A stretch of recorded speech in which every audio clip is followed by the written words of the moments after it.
السلام علیکم ورحمۃ اللہ. لا حول ولا قوة الا باللہ. حسبنا اللہ ونعم الوکیل. یا حی یا قیوم برحمتک استغیث. لا الہ الا انت سبحانک انی کنت من الظالمین. ربنا آتنا من لدنک رحمتا وہیئ لنا من امرنا رشدا. اللہم صل علی محمد وعلی آل محمد واصحاب محمد وازواج محمد اجمعین الی یوم الدین آمین. الحمد للہ رب العالمین والصلاة والسلام علی سید الانبیاء والمرسلین وعلی آلہ واصحابہ اجمعین الی یوم الدین. الحمد للہ آج 26 مارچ 2023 کو سنڈے کے دن بمطابق 4 رمضان المبارک 1444 ہجری ہمارا یہ پبلک سیشن نمبر 87 منعقد ہونے جا رہا ہے. آپ کے سوالات یہ ریئل ٹائم پرچیوں کی شکل میں میرے پاس آ چکے ہیں.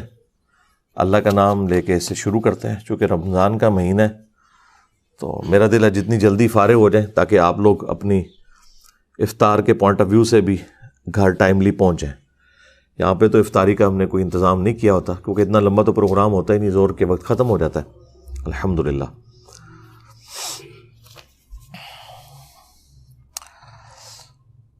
حضرت عثمان رضی اللہ تعالیٰ عنہ کے دور خلافت میں مروان کو مدینہ واپس کیوں بلایا گیا اور حضرت ابو ذر غفاری کو مدینہ بدر کیوں کیا گیا؟ دیکھ لو, 1 گھنٹے دے سوال نے دیکھ لیں میرے بھائی, ویڈیوز ریکارڈ ہے. اور کیا جب حضرت عثمان نے اپنے رشتہ داروں کو حکومتی عہدے دیے اس وقت ملوکیت کی بنیاد نہیں رکھ دی گئی تھی؟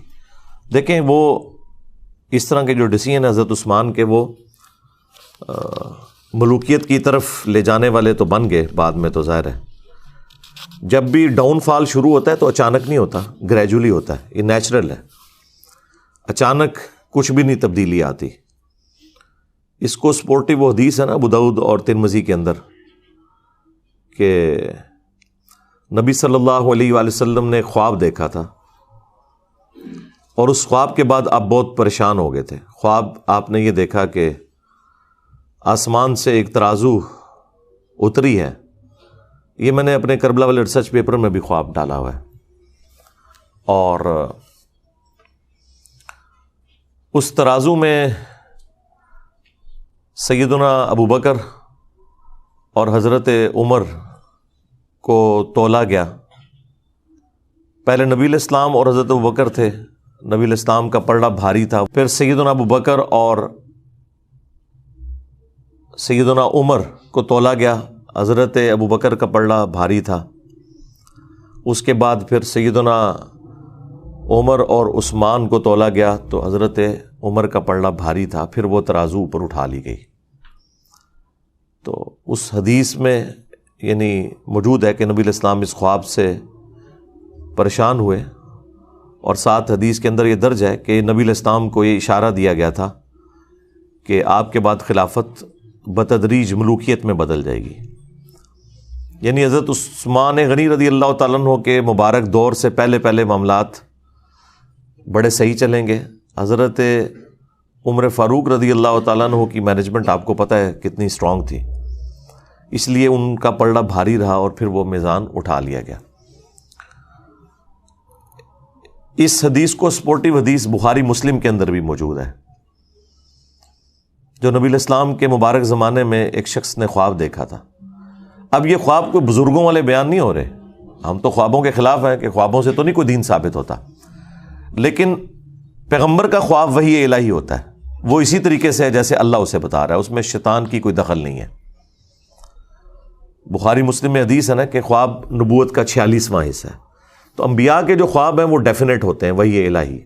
سورہ الصافات میں آیا کہ حضرت ابراہیم علیہ السلام نے خواب میں دیکھا تھا کہ میں اپنے بیٹے کی قربانی کر رہا ہوں. تو اسی پہ انہوں نے پھر حضرت اسماعیل کو آمادہ کیا. یعنی خواب کے اوپر ایک بندے کو قتل کرنا, اس کے اوپر آمادہ ہو جانا, یہ صرف اسی صورت میں ہے کہ جب وہ وحی الہی ہو, ورنہ تو کوئی انسان دوسرے انسان کو ناحق قتل نہیں کر سکتا بغیر کسی وجہ کے. 2 ہی استثناء آئی ہیں, فساد فی الارض یا قتل کے بدلے قتل.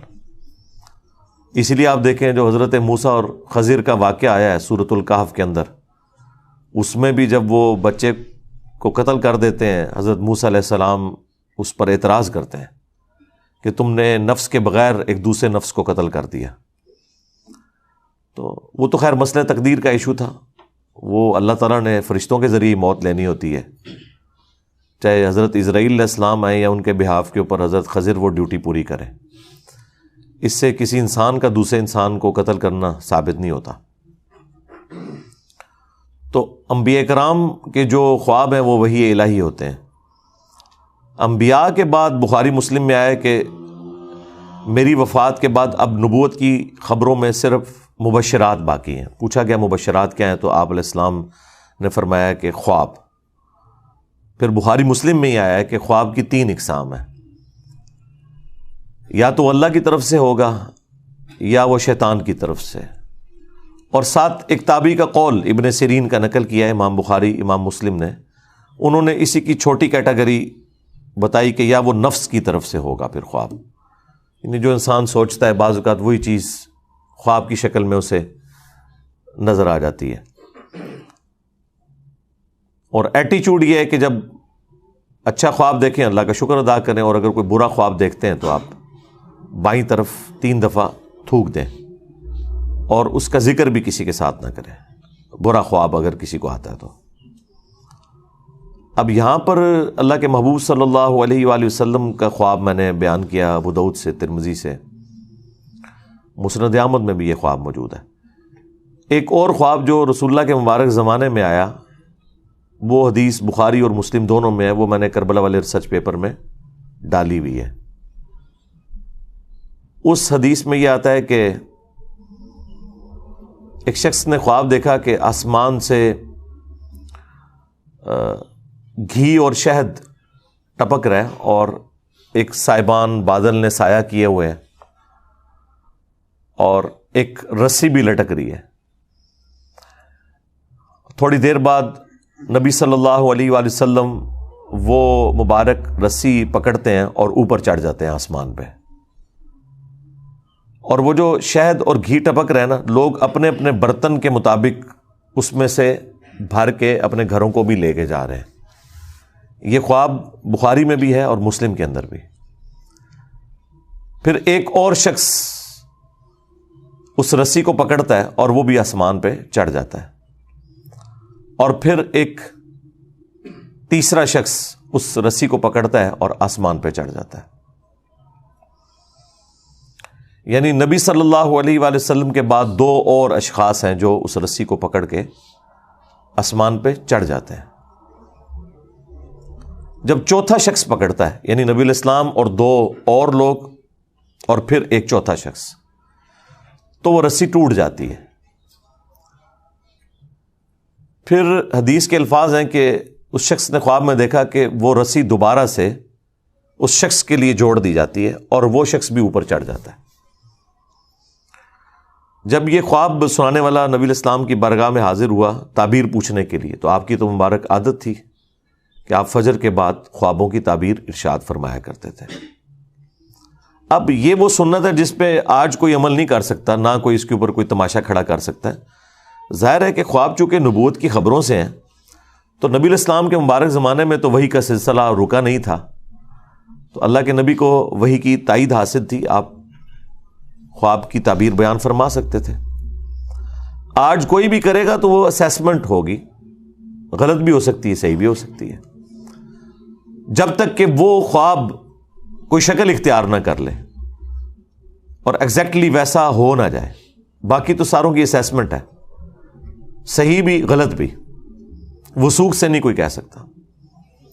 ہم سے بھی لوگ یہاں اکیڈمی میں رابطہ کرتے ہیں، جی یہ خواب آیا، جی تعبیر بتائیں. ہم انہیں کہتے ہیں بھئی تعبیر بتانے والا چلا گیا دنیا سے، اس کی قبر مدینے میں صلی اللہ علیہ وآلہ وسلم. اس کے بعد جتنے بھی واقعات ہیں وہ تو آپ دیکھیں، اتنے بڑے بڑے تعبیر بتانے والے لوگ مصر کے اندر موجود تھے، لیکن جب اس مصر کے بادشاہ کو خواب آیا تو تعبیر تو حضرت یوسف علیہ السلام نے ہی بتائی ہے نا، اور اس میں قرآن میں واضح ہے کہ اللہ تعالیٰ نے انہیں یہ علم سکھایا تھا. تو انبیاء تک تو یہ معاملہ درست ہے.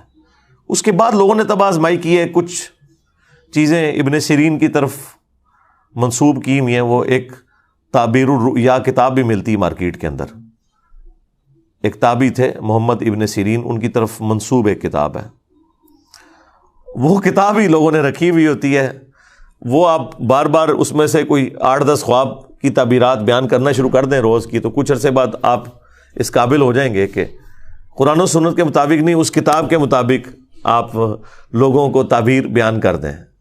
وہ میں بھی کر سکتا ہوں، لیکن وہ ایک خام خواہ کی طب آزمائی ہے، اس میں سے نکلنا کچھ بھی نہیں ہے۔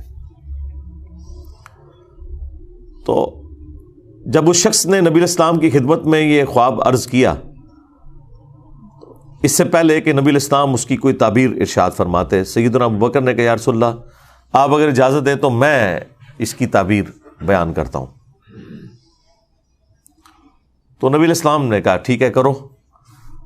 تو انہوں نے کہا کہ یہ جو ایک سائبان ہے اور گھی اور شہد ٹپک رہا ہے، یہ بیسیکلی اللہ تعالیٰ کی طرف سے مخلوق کے لیے اسلام کا ایک سایہ ہے، اور یہ وحی کی تعلیمات ہیں، قرآن حکیم کی تعلیمات ہیں جو آسمان سے نازل ہو رہی ہیں، اور لوگ اپنے اپنے ظرف کے مطابق اس میں سے حاصل کر رہے ہیں۔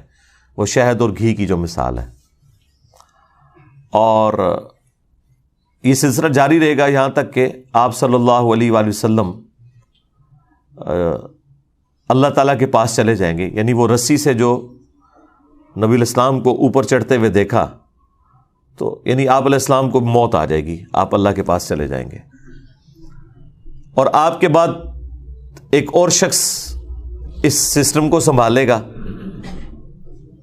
لیکن خواب دیکھنے والے نے اس کی شکل نہیں دیکھی تھی، اس خواب میں بس ایک بندہ ہی اس نے دیکھا تھا کہ کوئی ہے، بیک سائڈ سے دیکھا ہوگا۔ ظاہر اللہ تعالیٰ نے جتنا نبی الاسلام کا تو اسے پتہ چل گیا کہ نبی الاسلام اوپر چڑھ گئے، لیکن دوسرا بندہ کون تھا وہ خواب میں اس بندے نے نہیں دیکھا ہوا تھا۔ تو ایک اور شخص اس مسند پہ بیٹھے گا، وہ بھی اوپر چڑھ جائے گا، پھر ایک دوسرا شخص بیٹھے گا اس مسند پہ، وہ بھی اوپر چڑھ جائے گا، اور جب تیسرا چڑھے گا تو وہ رسی ٹوٹ جائے گی، اور پھر اس کے لیے رسی کو جوڑا جائے گا اور وہ بھی اوپر چڑھ جائے گا۔ اب ظاہر ہے یہ اتنی کامل انفارمیشن تو نہیں تھی، اصل تو چیز یہ ہے کہ وہ رسی ٹوٹے گی کیوں اور وہ بندے کون ہوں گے۔ اب یہ سیدنا ابوبکر کو تو علم غیب تو نہیں تھا کہ وہ کون ہے، تو انہوں نے اپنی اسیسمنٹ کے مطابق تشریح کر دی۔ تو پھر رسول اللہ سے پوچھا کہ میں نے کیا تشریح صحیح کی ہے؟ تو آپ نے فرمایا کہ کچھ تعبیر ٹھیک کی ہے، کچھ غلط کی ہے۔ تو پھر حضرت ابوبکر نے کہا یا رسول اللہ آپ اس کی پھر صحیح تعبیر بیان کریں۔ تو آپ نے تعبیر بیان کرنے سے انکار کر دیا۔ ظاہر ہے وہ اللہ تعالیٰ اس چیز کو پردے میں رکھنا چاہتا تھا، لیکن چیزیں وہ مختلف انداز میں پھر کھلنا شروع ہو گئی بعد میں۔ یعنی نبی علیہ السلام نے نام نہیں مینشن فرمائے اس میں، یہ کون کون لوگ ہیں، کیونکہ آپ کو پتا تھا کہ میں اس کی تعبیر نہیں، یہ پریکٹیکلی جب ایگزیکیوشن ہوگی تو لوگوں کو خود ہی پتا چل جائے گا کہ یہ کون کون بندے تھے اور کیا کیا ہوا تھا، اور وہ پھر وقت کے ساتھ پتا چل گیا۔ جتنا حضور نے بتانا تھا وہ تو بتا دیا۔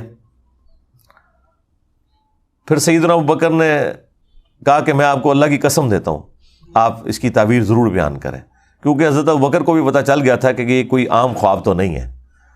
نبی الاسلام کے بعد مختلف لوگوں کا اس مسند پہ بیٹھنا، اور 3 بندے ہوں گے، 2 تو صحیح اسی طریقے پہ چل جائیں گے، لیکن تیسرے کی دفعہ رسی ٹوٹ جائے گی۔ تو یہ کوئی وہ تیسرا جو بندہ ہے نا، وہ اس بندے کے بارے میں پتہ ہونا زیادہ ضروری تھا، جس کو پکڑتے ہی وہ رسی ٹوٹ جائے گی۔ وہ رسی کیوں ٹوٹے گی؟ یہ بڑا ایک حیران کن معاملہ تھا۔ پہلے 2 کا نہ بھی پتہ چلتا، تیسرے بندے کا تو پتہ چلنا چاہیے تھا کہ وہ کون ہے کہ جس کے وہ رسی پکڑتے وہ رسی ٹوٹ گئی ہے، جو کہ پہلے 3 بندوں کی دفعہ نہیں ٹوٹی، نبی الاسلام اور 2 اور لوگ۔ اوورال یہ چوتھا تھا، لیکن رسول اللہ کے بعد جو 3 ہیں ان میں سے یہ تیسرا تھا۔ تو ظاہر ہے وہ بعد میں پتہ چل گیا حضرت عثمان غنی تھے رضی اللہ تعالیٰ عنہ، چونکہ وہ آپ نے پرچی لکھی ہے تو وقت نے تو پھر بتا دیا۔ ابو داؤد میں، ترمذی میں حدیث ہے، میرے بعد خلافت علی منہاج النبوہ 30 سال تک رہے گی۔ اور پھر وہ راوی حدیث کہتے ہیں کہ گنو ابو بکر کے 2 سال عمر کے 10 سال، عثمان کے 12 سال اور علی کے 6 سال۔ تو وہ تابعی پوچھتا ہے کہ یہ بنو امیہ کے لوگ تو حضرت علی کو خلیفہ ہی نہیں مانتے، بنو زرقا، نیلی آنکھوں والے۔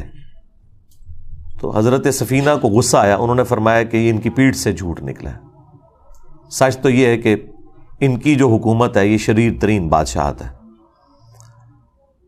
اب بعض لوگ کہتے ہیں کہ حضرت سفینہ نے چونکہ یزید کا زمانہ پایا تھا تو وہ یزید کی طرف اشارہ کر رہے تھے، حالانکہ یہ بالکل غلط ہے، کیونکہ اسی حدیث کا ایک طریق مسند ابی داؤد طیالسی کے اندر بھی ہے اور مصنف ابن ابی شیبہ میں۔ اس میں آگے الفاظ ہیں کہ وہ راوی حدیث پوچھتا ہے حضرت سفینہ سے، نبی الاسلام کے آزاد کردہ غلام سے، کہ اگر خلافت 30 سال تک ہے تو حضرت معاویہ کا اسٹیٹس کیا ہے، ڈائریکٹ نام لے کے، تو اس کا مطلب ہے کہ وہ بات وہیں سے سٹارٹ ہو رہی تھی۔ تو حضرت سفینہ نے فرمایا کہ معاویہ مسلمانوں کے پہلے بادشاہ ہیں، یعنی وہ خلیفہ راشد نہیں ہے، نہ خلیفہ ہیں نہ خلیفہ راشد ہیں، وہ بادشاہ ہیں۔ ویسے آپ حکمران کے معنوں میں خلیفہ چاہے شہباز شریف کو کہہ لیں، نواز شریف کو کہہ لیں، زرداری کو کہہ لیں، عمران خان کو کہہ لیں، لیکن وہ جو ایک ٹرم ہے نا خلیفہ کی، وہ اس پہ پورے نہیں اترتے، وہ مسلمانوں کے پہلے بادشاہ ہیں۔ اور مصنف ابن ابی شیبہ میں الفاظ ہیں کہ یہ لوگ سخت گیر بادشاہ ہیں اور ان کا پہلا بادشاہ معاویہ ابن ابی سفیان ہے۔ اب اس میں انہوں نے پہلے کا نام بھی لے دیا، یعنی وہ یزید سے بات شروع نہیں کی، انہوں نے یزید کے والد سے بات شروع کی، تو یہ بالکل کلیئر تھا۔ اور مسند احمد کی حدیث کے اندر تو الفاظ ہیں کہ نبی الاسلام کے دنیا سے اٹھائے جانے کے بعد خلافت علی منہاج النبوہ ہوگی، اور پھر اللہ تعالیٰ جب تک چاہے گا اس کو بھی رکھے گا، پھر اسے بھی اٹھا لے گا، اور پھر اس کے بعد کاٹ کھانے والی ملوکیت، یعنی اپنے دشمنوں کو کاٹنے والی، وہ آ جائے گی، پھر وہ بھی اللہ تعالیٰ جب تک چاہے گا وہ رہے گی۔ اس کے بعد جابر حکمرانوں کا دور، اور پھر آخر میں دوبارہ خلافت علی منہاج النبوہ آئے گی۔ تو اس میں بھی واضح طور پر یہ تبدیلی کی طرف اشارہ تھا۔ پھر بخاری مسلم میں ایک بڑی حیران کن حدیث ہے، حضرت حذیفہ ابن یمان جو رازدار رسول تھے صلی اللہ علیہ وآلہ وسلم، ان کے بارے میں وہ اپنے شاگردوں میں بیٹھے ہوئے تھے، تو حضرت عمر فاروق رضی اللہ تعالیٰ عنہ اس وقت امیر المومنین تھے اپنے دور خلافت کے اندر، تو وہ وہاں ان کے پاس آئے، تو انہوں نے لوگوں کی موجودگی میں حضرت حذیفہ سے کہا کہ حذیفہ ذرا مجھے وہ حدیث سناؤ جو تم نے رسول اللہ سے فتنوں کے متعلق سنی ہے کہ حضور کی وفات کے بعد فتنے آئیں گے۔ تو انہوں نے کہا کہ وہ تو بہت ساری احادیث ہیں۔ تو حضرت عمر نے کہا نہیں، میں اس بڑے فتنے کی بات کر رہا ہوں جو سمندر کی موجوں کی طرح آئے گا، آج کے دور میں آپ سمجھ لیں سونامی کی طرح ایک بڑا فتنہ مسلمانوں کے اوپر نبی الاسلام کے بعد۔ تو حضرت حذیفہ نے کہا اے امیر المومنین، آپ کو اس فتنے سے کوئی ڈر نہیں ہے، اس لیے آپ تو بے فکر رہیں، آپ کا اس فتنے سے کوئی لینا دینا نہیں، آپ اس فتنے میں مبتلا نہیں ہوں گے۔ تو البتہ فتنوں اور امت کے درمیان ایک دروازہ ہے، جب تک وہ دروازہ نہیں کھلے گا نا وہ فتنے اس امت پہ آئیں گے ہی نہیں۔ تو سیدنا عمر نے کہا کہ مجھے بتاؤ وہ دروازہ کھولا جائے گا یا توڑا جائے گا؟ تو حضرت حذیفہ ابن یمان نے کہا کہ وہ دروازہ کھولا نہیں جائے گا، اسے توڑا جائے گا، یعنی زبردستی وہ دروازہ ہٹایا جائے گا جس کی وجہ سے امت کے اوپر فتنے اور آزمائشیں شروع ہو جائیں گی۔ تو بس یہ گفتگو کر کے حضرت عمر وہاں سے چلے گئے۔ اب شاگردوں کو پھر کھلبلی مچ گئی کہ کوڈ ورڈز میں باتیں کر رہے ہیں کہ سمندر کی موجوں کے مانے دیکھ فتنہ آئے گا، ٹھیک ہے جی، اور وہ ایک دروازہ ہے جسے توڑا جائے گا، کھولا نہیں جائے گا۔ تو آبویس ہے کہ جو پاس لوگ بیٹھے تھے انہوں نے کہا حضرت یہ آپ لوگ آپس میں جو معرفت کی باتیں کر رہے ہیں یہ ہمیں بھی ذرا بتائیں کہ یہ کیا باتیں آپ آپس میں کر رہے ہیں۔ تو بخاری مسلم میں الفاظ ہیں، حضرت حذیفہ ابن یمان کہتے ہیں کہ حضرت عمر تو ویسے ہی مجھ سے پوچھ رہے تھے، وہ مجھ سے بہتر جانتے ہیں اس حدیث کے متعلق، اور وہ جو دروازہ ہے نا جسے توڑا جائے گا وہ خود حضرت عمر تھے جنہیں قتل کر دیا جائے گا اور اس امت کے اوپر فتنے شروع ہو جائیں گے۔ تو یہ حدیث بخاری مسلم کی بالکل واضح ثبوت ہے کہ اس امت پہ جو فتنے ہیں ان کا آغاز سیدنا عمر کی شہادت سے ہوا، یعنی حضرت عمر کے مبارک دور تک مینجمنٹ اتنی سٹرونگ تھی کہ کہیں سے فتنہ داخل نہیں ہو سکا، اور حضرت عمر کی شہادت کے بعد امت میں فتنے شروع ہو گئے۔ اس لیے وہ مولانا اسحاق صاحب صحیح فرمایا کرتے تھے رحمہ اللہ تعالی کہ حضرت ابو بکر اور عمر کی جو خلافتیں ہیں یہ خلافت محفوظہ ہے، یعنی اسپیشل پروٹیکشن ہے اللہ تعالیٰ کی طرف سے، اور حضرت عثمان اور حضرت علی کی جو خلافتیں ہیں یہ خلافت مفتونہ ہے، یعنی فتنوں کا دور ہے، یعنی خلیفہ برے نہیں تھے لیکن بہرحال زمانے میں ایسا تغیر لوگوں کے اعتبار سے آ گیا کہ وہ خلافت مفتونہ بن گئی، فتنوں کا دور بن گیا۔ اب آپ دیکھیں کتنا بڑا ظلم ہے، جو لوگ بھی اس ٹاپک کے اوپر بولتے ہیں نا، چونکہ انہوں نے بنو امیہ کا دفاع کرنا ہوتا ہے، تو آپ دیکھیں گے یہ جتنے بنو امیہ کی چاکری کرنے والے لوگ ہیں، خواہ وہ مکاری سے کر رہے ہوں جس طرح علماء دیوبند ہیں، علماء وہابیہ ہیں اہل حدیث، یا علماء بریلویہ، چاہے اپنے بھول پان میں کر رہے ہوں جس طرح کے ڈاکٹر اسرار صاحب، یہ دونوں بنو امیہ پہ پردہ ڈالنے کے لیے ہمیشہ کہتے ہیں کہ مسلمانوں پہ فتنوں کا آغاز حضرت عثمان کی شہادت تھی، تاکہ وہ کربلا کا رخ کسی اور طرف موڑ دیں۔ کربلا کے پیرلل میں انہوں نے حضرت عثمان غنی کو کھڑا کیا ہوا ہے۔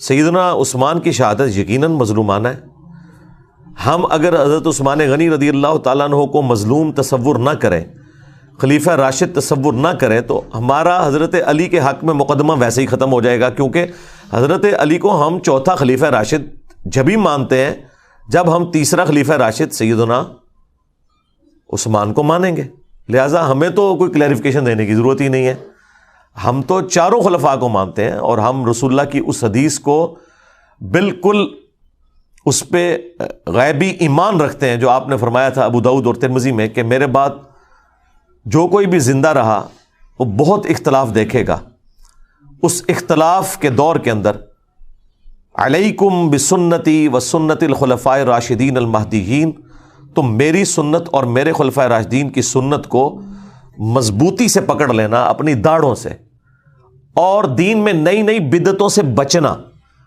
یہ بدعتیں گمراہیاں ہیں اور یہ گمراہیاں جہنم میں لے جانے والی ہیں۔ اب نبی الاسلام نے خلفاء راشدین کے جو مخالفین ہیں یا ان کے دور کے اندر جو ان کی مخالفت پہ کھڑے ہونے والے لوگ ہیں، بشرطے کہ وہ خلفاء ان کے اس اختلاف کو صحیح نہ مان لیں، اگر وہ خود مان لیں کہ یار یہ ہماری جو مخالفت کر رہا ہے یہ بندہ ٹھیک بات کر رہا ہے، وہ تو الگ بات، لیکن جہاں پہ خلفاء کی جنگیں آ جائیں یا مخالفت اس لیول پہ آ جائے وہ پھر معاملہ الگ ہے۔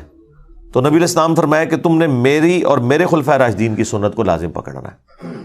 اس لیے دیکھیں کہ ہم حضرت ابوبکر صدیق رضی اللہ تعالیٰ عنہ کے مقابلے پر منکرین زکوٰۃ کو، مرتدین کو نہیں درست سمجھتے، سیدنا عمر کے مقابلے پر رومنز اور پرشینز کو نہیں درست سمجھتے، سیدنا عثمان کے مقابلے پر بلوائیوں کو، جن میں سے اکثر صحابہ ہی تھے، ان کی اس ایکٹیویٹی کو جو انہوں نے حضرت عثمان کو شہید کر دیا۔ اب بیچ میں ظاہر ہے کہ وہ اسپیسیفکلی بندہ کون ہے وہ تو بے نظیر کے قاتلوں کا بھی نہیں پتہ چلا، جبکہ اتنے کیمرے موجود ہیں، تو اس وقت تو کوئی کیمرے بھی نہیں تھے، نہ علم غیب اس زمانے میں ہوتا تھا، یہ تو بعد میں دریافت ہوا ہے نا۔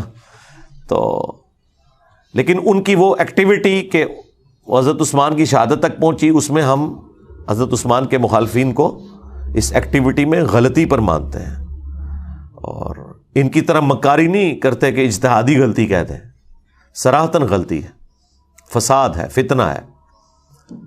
لیکن حضرت عثمان اتنے اپ رائٹ تھے کہ بخاری میں 695 نمبر حدیث ہے، جب ساتھیوں نے پوچھا کہ نماز ہمیں فتنوں کا امام پڑھا رہا ہے اور ہمارے امام آپ ہیں، آپ محصور ہو چکے ہیں اپنے گھر میں، اب ہم نماز اس مسجد میں جا کے پڑھیں یا گھر میں ہی پڑھ لیں؟ تو سیدنا عثمان نے کہا کہ نماز ہی تو مسلمانوں میں ایک اجتماعی نیکی کا کام ہے، نیکی کے کاموں میں ساتھ دو، برائی میں ان سے الگ رہو۔ اگر وہ یہودی ہوتے تو حضرت عثمان کیسے کہہ سکتے تھے کہ ان یہودیوں کے پیچھے جا کے نماز پڑھو؟ آج کوئی مسلمان فتویٰ دے گا کہ یہودیوں کے پیچھے نماز ہو جاتی ہے؟ وہ پتہ تھا کہ وہ صلح حدیبیہ کے صحابہ ہیں، ان میں اختلاف رائے بھی درست تھا، مخالفت درست نہیں تھی، اس کا جو ایکسٹریم رزلٹ نکلا وہ درست نہیں تھا۔ بہرحال وہ سارے کا سارا معاملہ تلپٹ ہو گیا۔ اس کے بعد جب سیدنا علی کا دور آتا ہے تو پھر وہی رول چلے گا نا، علیکم بسنتی و سنت الخلفاء الراشدین المہدیین۔ تو وہاں پہ بھی ہمارا یہی عقیدہ ہے کہ حضرت علی کے مخالفین جو اولو العزم اصحاب میں سے تھے، سیدہ عائشہ سلام اللہ علیہا، سیدنا زبیر، سیدنا طلحہ رضی اللہ عنہم اجمعین وعلیہم السلام اجمعین، یعنی یہ واقعی ٹکر کے لوگ ہیں، یہ حضرت علی کے ٹکر کے لوگ ہیں اپنے مرتبے اور اسلام کی کنٹریبیوشن کے پوائنٹ آف ویو سے۔ اس بڑے لیول پہ نہ ہو لیکن ایٹ لیسٹ یعنی سابقون الاولون میں آنے والے لوگ ہیں، تو ان کا احترام اپنی جگہ ہے۔ اور دیکھ لیں اللہ نے اصحاب جبل کو مرنے سے پہلے توبہ کی توفیق بھی دے دی ہے، سیدہ عائشہ بھی، سیدنا طلحہ بھی، زبیر بھی، یہ سب لوگ توبہ کر کے مرے ہیں، میدان جنگ چھوڑ گئے ہیں حضرت طلحہ اور زبیر رضی اللہ عنہما وعلیہم السلام۔ اور حضرت علی کا بھی ایٹیچیوڈ دیکھیں، جب ان کے ایک فوجی نے آ کے بتایا، ابن جرموز نے، کہ میں حضرت زبیر کو قتل کر کے وہ ان کا سر کاٹ کے لے آیا، تو حضرت علی نے اس کو اپنے پاس آنے بھی نہیں دیا۔ اور یہ حضرت علی رضی اللہ تعالیٰ عنہ کی قسمت میں تھا کہ ان کے سامنے کسی صحابی کا سر کاٹ کے نہ لایا جاتا، ادروائز وہ لایا تو تھا۔ جب ساتھیوں نے بتایا ابن جرموز آیا تو انہوں نے کہا کہ صفیہ کے بیٹے کے قاتل کو جہنم کی بشارت دے دو۔ میں نے رسول اللہ سے سنا تھا کہ ہر نبی کا کوئی نہ کوئی حواری ہے، اور میرا حواری قریبی ساتھی جس طرح حضرت عیسیٰ کے ساتھ 12 تھے، ان میں سے زبیر ابن عوام بھی ایک میرا حواری ہے، تو جاؤ صفیہ کے بیٹے کے قاتل ابن جرموز کو جہنم کی بشارت دے دو۔ جب وہ اسے خبر دی گئی، وہ خبیث حضرت علی سے بھی ناراض ہو کے خارجی بن گیا۔ یعنی حضرت علی نے انصاف کا دامن نہیں چھوڑا کہ غصہ نکالتے کہ بھئی زبیر میرے خلاف کیوں کھڑا ہوا ہے تو میں اب ان کی فضیلت چھپا لوں، نہیں۔ یہ حدیث المستدرک للحاکم میں اور مسند احمد کے اندر موجود ہے۔ اب مرتبہ یعنی آپ نے نہیں کام ہونے دیا۔ پھر مصنف ابن ابی شیبہ میں ہے، حاکم کے اندر موجود ہے، فضائل صحابہ احمد بن حنبل کی کتاب میں، حضرت طلحہ کا بیٹا ملنے آیا حضرت علی کو، تو حضرت علی نے ان کی دلجوئی کے لیے فرمایا کہ میں اللہ سے امید کرتا ہوں کہ یہ سورۃ الحجر کی جو آیت نمبر 47 ہے کہ اللہ تعالیٰ اہل ایمان کے دلوں سے ایک دوسرے کے خلاف غل اگر کوئی آ گیا، کوئی میل آ گیا، وہ نکال دے گا۔ ظاہر انسان نہیں کسی کے خلاف میل نکال سکتا، یہ ذہن میں رکھیے گا۔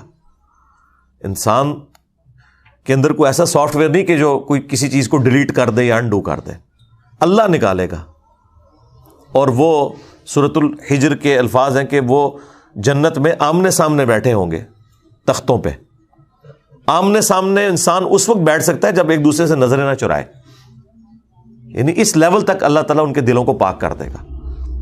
تو حضرت طلحہ کے بیٹے سے، محمد ابن طلحہ سے سیدنا علی نے فرمایا کہ میں اللہ سے امید کرتا ہوں کہ یہ حدیث میرے طلحہ، زبیر اور عثمان بن عفان کے بارے میں ہوگی کہ اللہ تعالیٰ ہمارے دلوں میں جو ایک دوسرے کے لیے میل آ گیا وہ نکال دے گا۔